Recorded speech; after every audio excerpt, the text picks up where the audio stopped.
Big Al Podcast with your host, Al Bishop, unfiltered and uncut.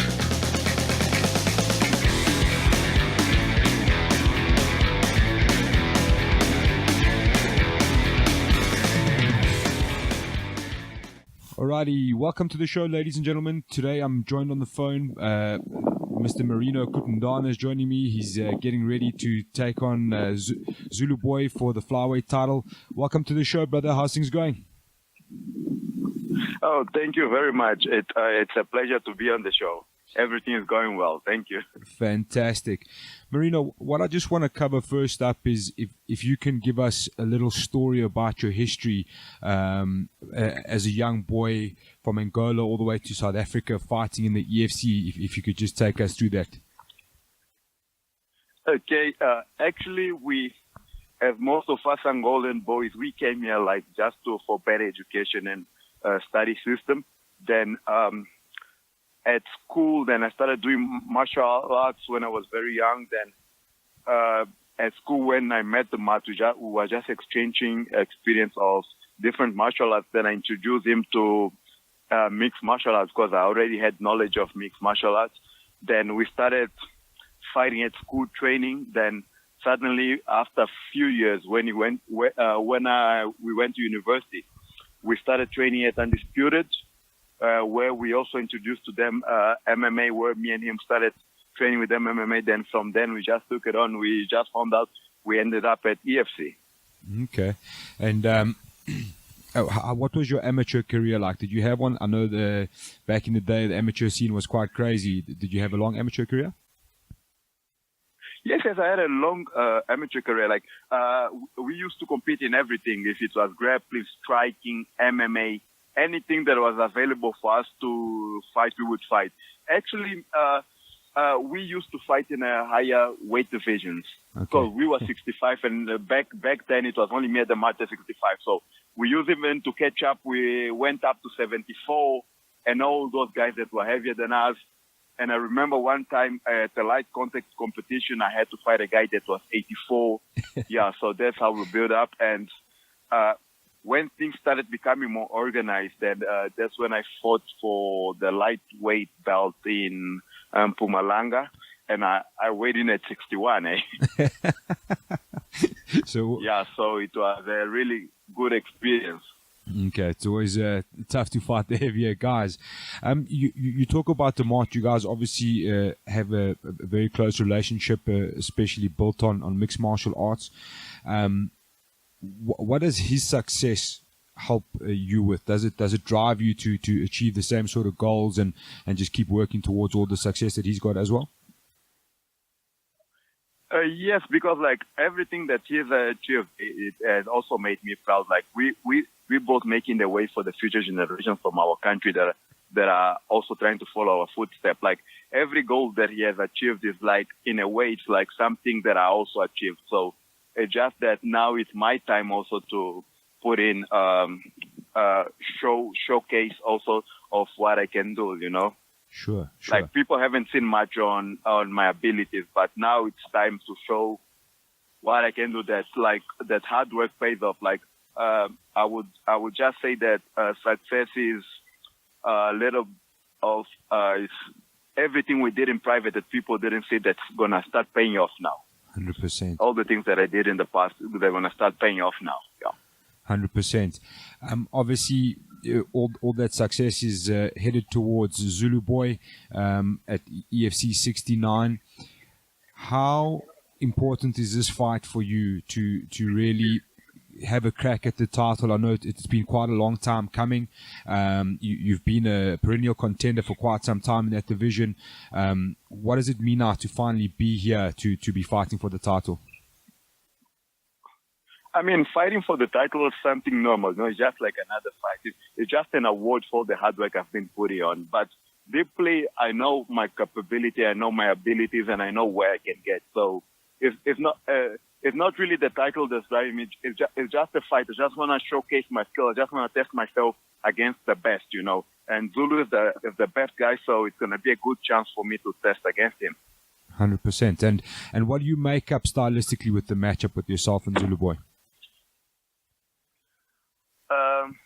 it's a good matchup, but then like he's a good striker, and like I would say I'm mostly an MMA fighter, but like he's a champion for a reason, so that's why he's there. So he has an amazing striking game, yeah. Sure. And obviously you're from CRT. What's it like there, and then how's the preparations going for ZULUBOY? Yeah, at CIT we prepare. I mean, like there's nothing new that I'll go into the cage that I've never seen. There, I've seen everything. So like, yeah, we prepare in the same way as we prepare for. I mean, like we prepare properly, just to get there and fight and get the win. 100%. And obviously the biggest export out of CRT and probably South Africa at the moment is Dricus du Plessis, who's just won another title. What does that do for you guys in the camp? Does it give you some extra motivation to go out and achieve more? Yes, it does. Like for having Dricus in our camp and showing case that all his hard work is paying off. So they just motivate us to keep on training more, that you're on the right path, that if he can do it, then so if everyone else can do it. 100%. What I also want to ask you, Marino, you mentioned while we were speaking to get this thing going, that you're taking classes, and then we see in the amateur scene that you're often in some of the guys' corners or the younger guys in the amateur scene. What's that like, playing a senior role and a coaching role in a gym like CRT? Oh, it's really good. Like it's also a lot of pressure, like they all look up to you and all those things. So yeah, but then there's just something extra that I started liking. So I just keep on motivating them and taking them to the right path before they can make it to the pros. So they need somebody to guide them. So I'm the guy that's helping them until they make it to the next level. 100%. And do you feel that coaching guys actually helps your ability at the same time? Yes, it does. It does a lot, yeah. Because I've been doing that for long. Yeah, sure. And what do you think it would mean for you and the Angolan fans to rack up another belt in the EFC? Yeah, that would be really good. I mean,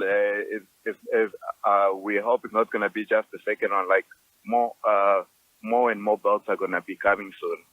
Like, because I think we have a lot of abilities in the fighting game, and we're just trying to motivate the people there and to make them keep on fighting. That they can also achieve great stuff in martial arts.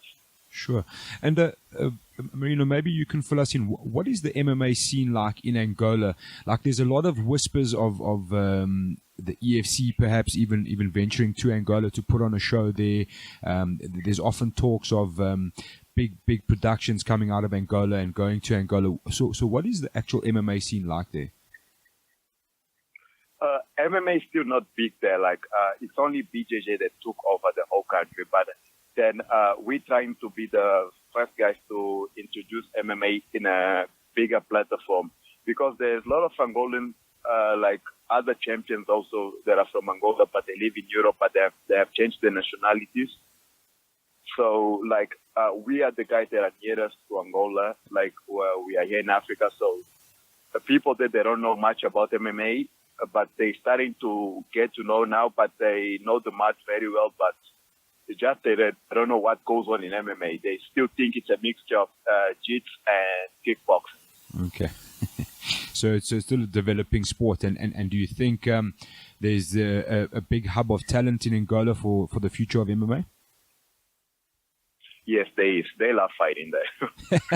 A lot of people that've been following us, they just want to get into it and they want to start fighting, 100%. Yeah, like a few of them, they travel from there to get they come and they fight at 5-star EWC.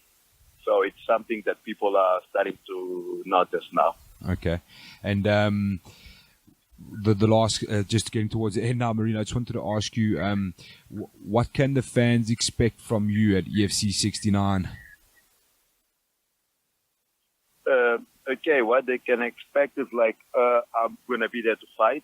I'll be in front of my opponents. and whatever he gives me, I'll take it, and I hope he can take what I give him. 100%. Just want to put on a show, like test my skills.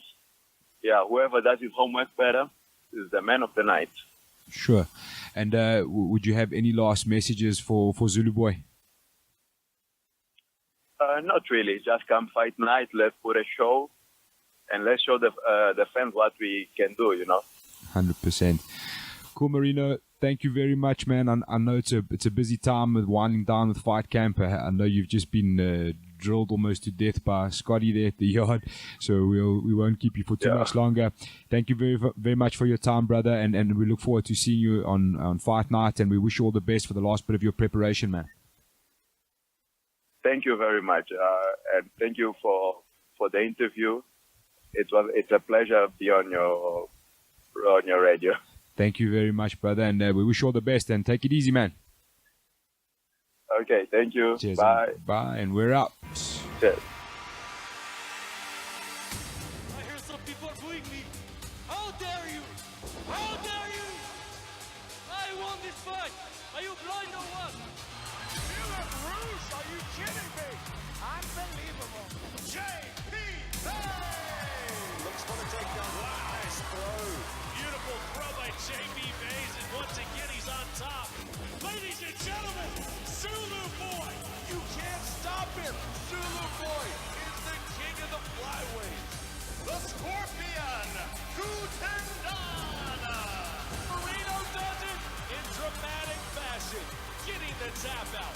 Wow. It's Bass versus Rouge for the vacant bantamweight title, and Zulu versus Cutendana for the flyweight title. EFC 69, April 28th, Carnival City. Tickets and broadcast information at efcworldwide.com.